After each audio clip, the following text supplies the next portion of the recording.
So yeah, my name Kri Truth, the supreme sapient, angel of the alien, the God flesh in the cut, from San Bernardino, California, the west side. Grew up on the north end. What's up with y'all? So a kid from San Bernardino, you know, that felt like he put the pieces together in life. Like I put all the pieces together from, you know, the unknown to like, you know, the unraveling the game or unraveling what people call life, and just feeling like I could display it to the world and share them like, hey, I got this to say, I got this to tell y'all because we've been all lied to. And I just feel like I'm coming with that message as the truth to like give it to you in my version or from my angle or point of view, you know. So I've been doing it as far as like creating music with my brother off camera since we was young. We always seen like Cube, Pac, you know, a few other artists, and I always wanted to say something. I was always into like the deep messages and the metaphors, and I like the way certain people do it. So it was a lot of rappers coming up, or that I seen when I was coming up, you know, doing it. So I always felt like I could do that. I seen Pac on TV one day, and I was like, I want to do what he doing. So like it go back to like literally being like 4 or 5 or 6 and 5, where you know how you at school and you get the tape recorder, you listen to like the books and you're all listening to it on a microphone or the headphones that had the mic set attached to it. What we did was we was bad kids, we stole it and we started recording on it under our bed, young. And then what happened is that just stemmed it. So everything we did to this day is, I recorded on an old HP tower and we would just record mixtapes and just get it right. And then my brother just learned mixing, mastering, and you know, like, we just started real early and we wanted to show the people what we can do and started performing in front of family and performing in front of our friends and peers to like eventually, you know, doing what we do now.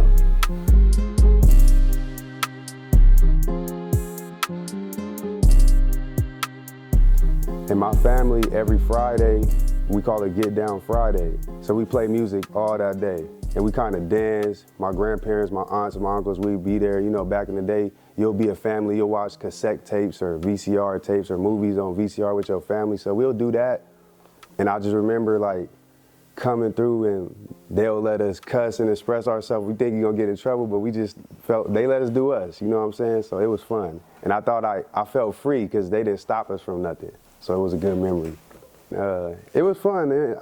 It's just like expressing yourself, looking at the people that'll, you know, whoop your, I don't know if you cuss on your platform, but you know, like you see your grandma, you know, if you say the cuss word, you say ass or shit or whatever, they gonna whoop your ass, but she did it, and they just laughed and look at it like, look at them do their thing, and it just made me feel like I could do anything. I felt free. Man, Bobby, do you remember this? Do you remember this, Chill, the song?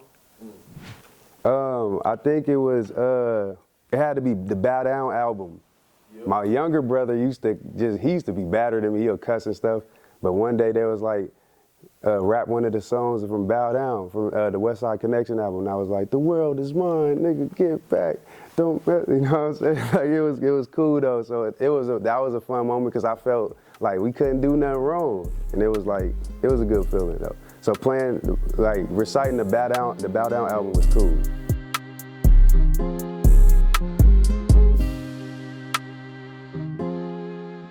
I'm versatile, so you know I can switch it up, but I'm more conscious.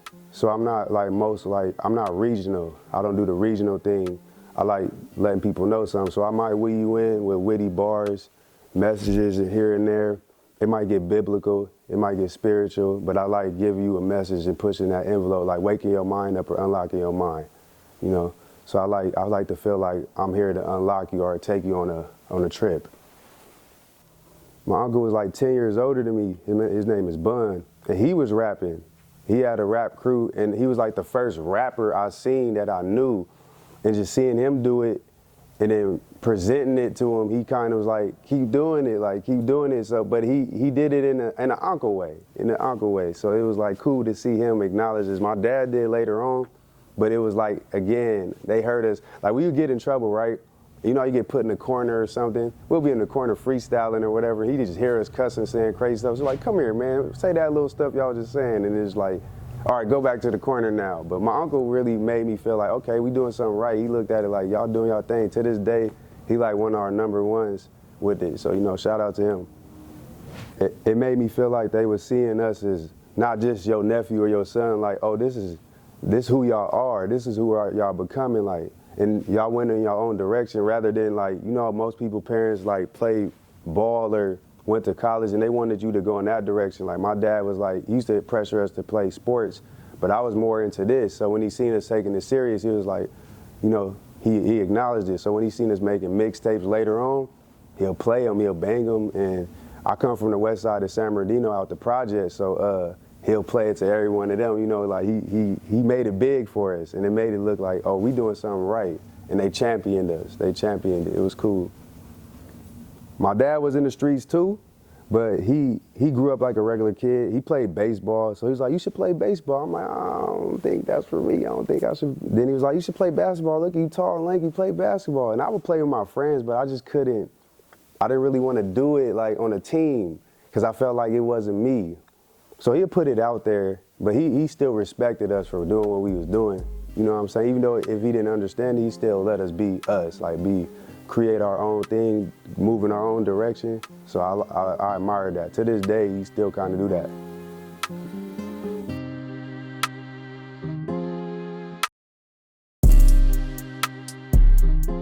The first challenge we seen, because back then, I'll go back to like 2006. I was a freshman and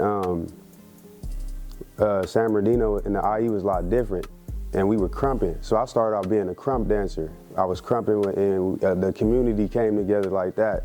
And the crew we from is Rockstar Board Boy, so it'll be like the rock stars, the cafes, or this crew or that crew.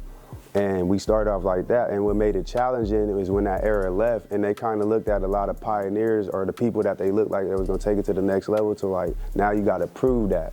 So for us, being the younger ones from our crew that did our own thing, we didn't really have the support we necessarily wanted. We had support, but it wasn't the tailored way we thought we would have it. So since the town, like San Bernardino particularly, they cling to gang culture.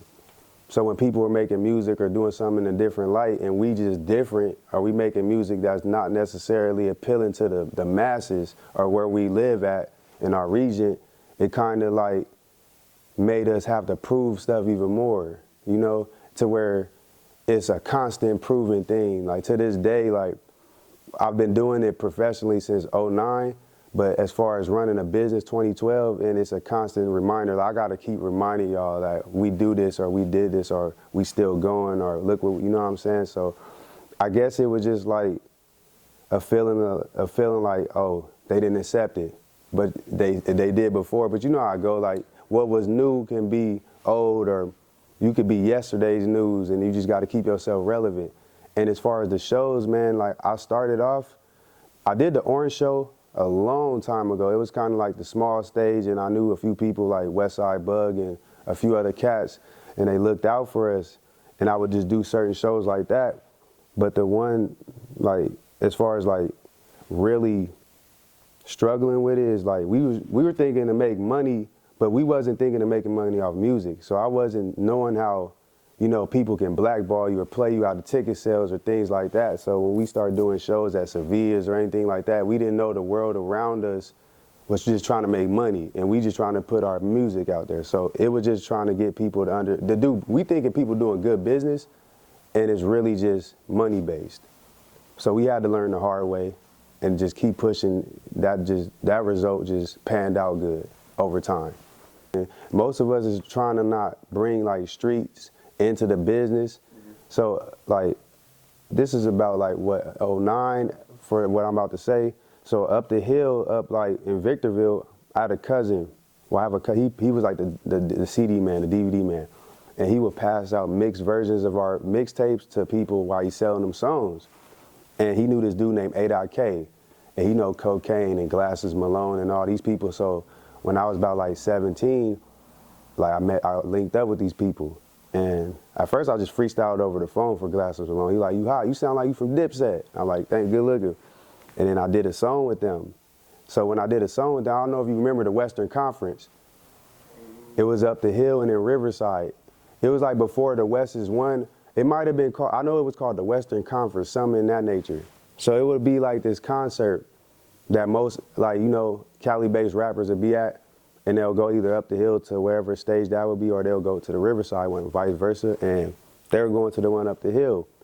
So they was like, yeah, you could perform with us, 'cause with the song we did at the time. I think Badass from Dog Pound was on the song too. And long story short, when I get there, because it went from you can pull up with us to like, if you get a ride there, you could perform. It was like, they was kind of like, you know, putting me to the test. So when I showed them I can get there, do everything on my own, at the last minute, it was like, hey, our time got cut short. We can't perform with you. So when I was in the green room, I told this story a few times. When I was in the green room, just to myself, I'm a teenager, and I was smoking weed and stuff just by myself. I see Nipsey Hussle come in, and he's kind of like, he was real respectful to everybody in the room. He kind of dapped them up, everybody, and he seen me, and he made contact with me. We just started talking, and then he would kind of go bounce around people, and then he asked me like, what you doing here? And I told him I was performing, and I told him we knew mutual people, so I knew people from LA that he knew, and then long story short, he let me open up one of the songs I was gonna do to him. So he was the first person that let me open up that didn't want money, didn't want nothing, so I kind of looked at him like, he really gave me a shot, and it was cool. So it was like a negative situation that went positive. And that was the first time I was like, man, I feel like I'm getting somewhere with this.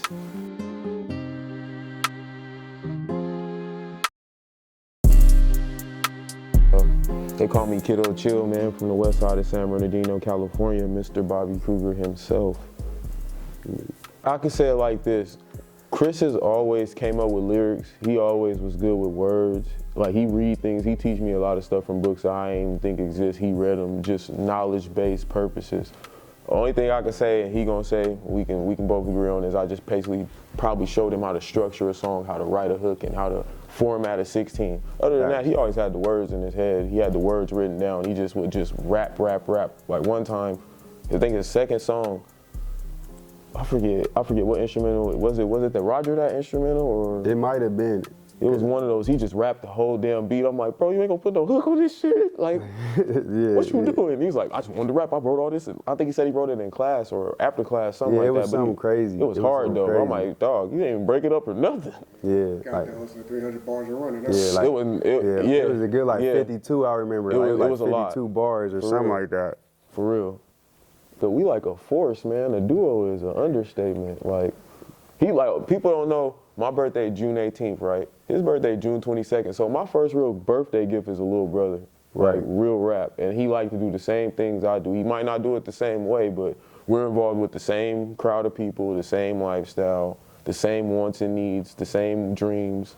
It's different. Yeah, so like we individually artists, but like the crew we from, it was like 7 or 8 of us, and we were just the younger ones that segment. We had our own segment, like we'll have Boy Boy Music if we were Rockstar Boy Boy. So it'll be me, him, Dot Everything, Salsa, Fresco, but it'll be many of us, but we come together. But with me and him, when we come together, it's just like Freddy and Jason. So one of our monikers, he's Freddy and I'm Jason. Yeah. So I'm gonna kill shit and he's just gonna play with you. I'm He's a toy gonna, with you know what I'm saying? Like, so I'm gonna antagonize you would look at it like we a duo. That's why we call ourselves sleepwalkers too, because we gonna give you that whole, like, we gonna just take you somewhere. We want you to be on, we want you to experience something. So it's like being a duo, but a collective. But you know, if you see Kydo, you see Truth. It's like a hit or miss, really. So for the Dino, since we the Dino as a region is the heart, we the heart of the IE, and when you get San Bernardino artists, everything's surrounding us, but we spaced out influence. In my opinion, we're influencing everything, all the cities around us. So when you get like the artists that come out of here, the real, like, guys that really want to put a message out there that's not going to sound like this other dude or sound like this dude or, you know, whatever, it really be real. Because if you look around, there's mountains. Like, so a lot of our OGs told us, like, it's hard. We below ground zero. There's nothing but mountains around us. When you climb out of here and when you do something out of here, it's very, very important. It's very valuable. So I think that would make Dino artists different. The fact that we really, truly come from no opportunities and we can make something out of nothing. And the stories you hear behind these artists, it'll be the same story but different angles and different feelings, and it's like, man, this is crazy. This comes from there. This is them. Yeah. And I'm speaking for the IE when I say that, but we power in the IE. So in my opinion. How do you feel about it? I'm gonna be honest, like, man, we the best, man. Who could do things better than us, man? Like, let's be honest. And there's no shot at nobody, but we influence a whole region. Yeah. I remember when it was just called the Valley before we called it the Inland Empire. I come from that side of things, like, and then we come from like an area that's a gang place, like, and we chose not to go that route, but we really come from that side of things and chose to take a different route. So. Yeah. If you want to hear purity, why not play us? Because we're the ones that's not going to tell you to do this and that. We're going to teach you to be yourself. Like, we had to choose and fight our right to be ourselves, because a lot of people wasn't into what we was doing, probably thought it was weird, but we made you respect it. This is what we doing. We don't care what everybody else is doing. Yeah. And in all hope, like in all, retrospect, we gave hope for you to want to find your own individuality. And that's the beauty of it. So that's like the biggest key to, Yeah, we like the best of both worlds. Yeah. So we got the street experience, but we got the unknown experience that most street people or most people we grew up around, they didn't want to do because they felt like it was corny or they felt like they was naive looked to at it. it. You know what I'm saying? They just didn't understand it. But nowadays it's open. Really, like I said, we grew up in a rough area, and those individuals from them areas would push us, nah, be y'all. Y'all ain't got nothing to prove. Y'all really, you know what I'm saying? Y'all not no ill people. Don't try to be ill because it's what people may want you to be. They pushed us to be what we are. They didn't try to keep us in a barrel. Like, I ain't gonna lie, I got real good at reinventing myself. So I did partake in a lot of street stuff, but it was a limit to where it's like, man, things were changing. Like, again, the Crump era brought a lot of gang members together, made something positive, and then it became about, Kanye West is coming out 07 and stuff like that. Fashion came out. So it's like, to be just doing that, like just hanging out or, selling drugs, most of us that was doing something that we seen in our environment, we start seeing this stuff, and it was like, bro, I'd rather just do this. This is fun. It's saving people's lives. You get to live longer. Like, a lot of people ain't seeing past 16, 17. For 14. Me to see the age we seen, that's why it was like, it was a good feeling to make that decision. I made a conscious decision when I was 17 because I was looking at everybody around me and I was like, I can't go that route. Yeah, it's I like, want to live. You picking your roads, you pick this road or that road, we pick this road. We was already stuck in this road, so it was nothing prosperous taking that road, nothing good. Why not take this road and give yourself a fighting chance? Yeah.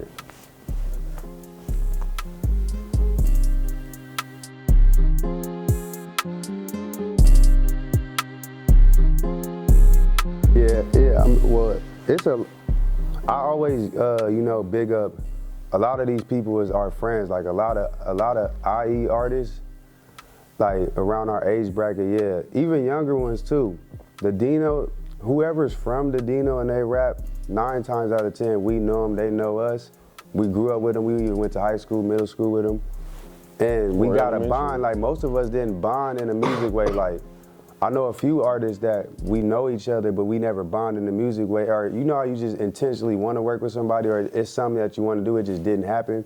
It's like a timing thing. So most people, it start with a little competition. It start with a little hate here and there with certain people from whatever party. But at the end of the day, one thing we all got in common is when we're somewhere else, we all represent each other the right way. So, I don't know. I can't really speak on the future right now as far as artists. As far as features.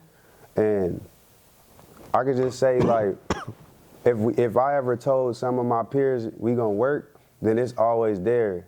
But, things change. It just, the world is changing. I think the world nowadays, since the pandemic, changed a lot of people's mindset to just be in tunnel vision what they doing.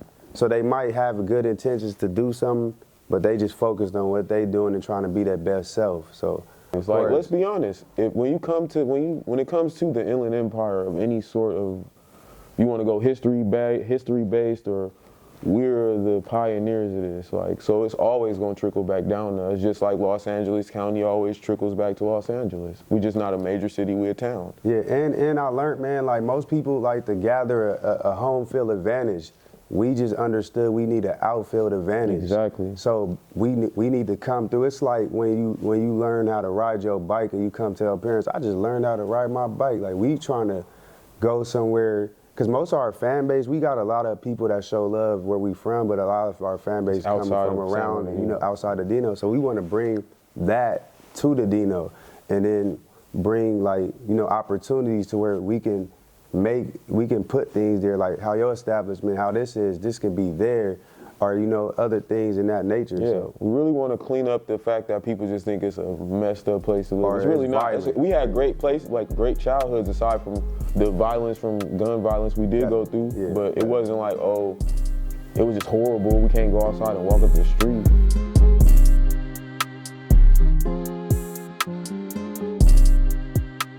Like 50-50. Yeah, 50-50. because we always kicking game as far as what we've been through or what we experienced. So we don't have. I'm not.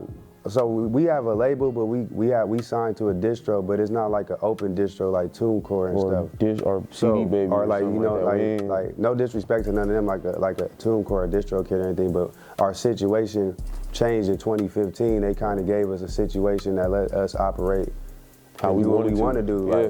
So when we tell people as far as copywriting or as far as publishing and just going the right route, it's like homework. It's like doing your homework before you got to turn it in. Most people just want to go do a song and go to YouTube. We just saying like, you can get your money, you can actually accumulate money.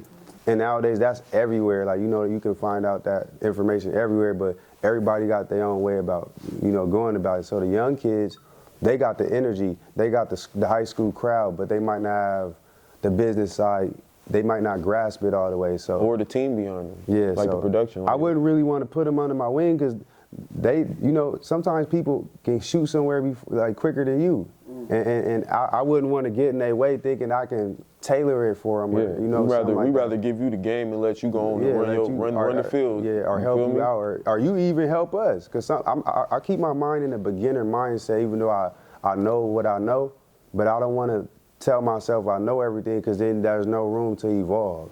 For sure, not doing no shadow banding on nobody. Yeah. I don't want to be a part of no gatekeeping. If I got the key, it might help you faster. Here, take it and go kick that motherfucking door and do your thing. Yeah, and we gonna follow you. Go ahead, do your thing. Follow you. But yeah, I like to kick game.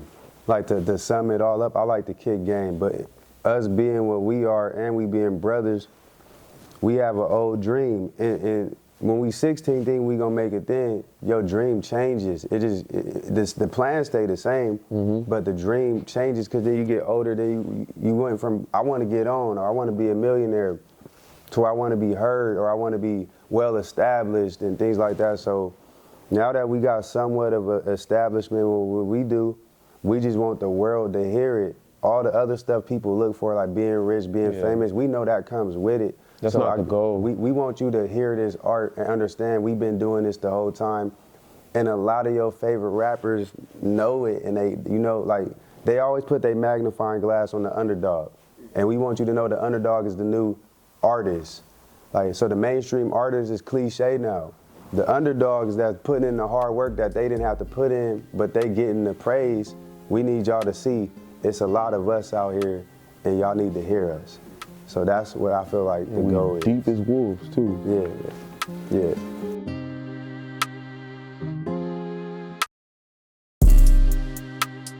Honestly, just for the sake of keeping things positive, man, we got a great album on the way. And, I know everybody, they put their little albums out, and they put their little songs out, and you know what I'm saying? Hey, they do their thing, but when we get ready to come together, everybody's stopping, pay attention. And that's what's about to come with this album, a whole lot of stop and pay attention.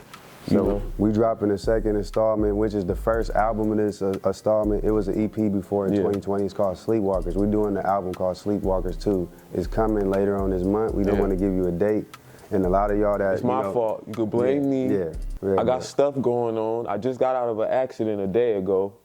It's been some stuff going on. So I'm the engineer. I'm the guy who got to make sure things is mixed. Kris might come in there and record his verse a week ago. I might not hear it, and I'm come knocking on his door, calling him to come, like, hey, man, you got to come punch these two lines over, bro. So Bear with me, man. Yeah, I got bear like with me, man. It's a lot going on, man. Yeah. The Sleepwalkers 2 coming soon. Stay tuned. To follow me on all platforms is Kris, KRI$TRUTH on all platforms, man. Yeah, man, and y'all can follow me at KYDO Chill on all platforms. Yeah, man, like I'm rooting for all the artists that come from my region, man. Even the ones that stayed in the house all the time. Yeah. So we rooting for everybody, man. Ain't no hating, like ain't no none of that, man. Yeah. That's not cool at all, you know. So Man, shout out to YouTube, man, for having us. Most Man, I definitely. appreciate it. This is dope. Like again, man, the feng shui is crazy here. Yeah. It's crazy. I want to play that. I want to plug that in and play that. I haven't seen one of those since 1997. Right. The Super Nintendo? No, the Sega. Oh, the Sega. Bro, yeah. my mama done bought us maybe 4 or 5 different Segas, bro. Cause we was you know how kids used to bad, you fuck them break games stuff, up. man. Like, shout out to her. She dealt Yeah, with some my mama stuff. done bought us bunk beds, bikes, repeated shit, just tearing shit up. Like, man, my daddy too. Like, why y'all keep doing this? I don't know. Yeah. Cause we bored. Yeah. Right. Seriously though, but it taught us to value things though. Yeah. Especially when we gotta spend our own money on it. Oh, hell yeah. Yeah. My kid, I'm gonna let him express himself. I'm gonna do the same thing my daddy did. Like, don't fuck it up. I'm gonna get you another one. It's okay. Yeah.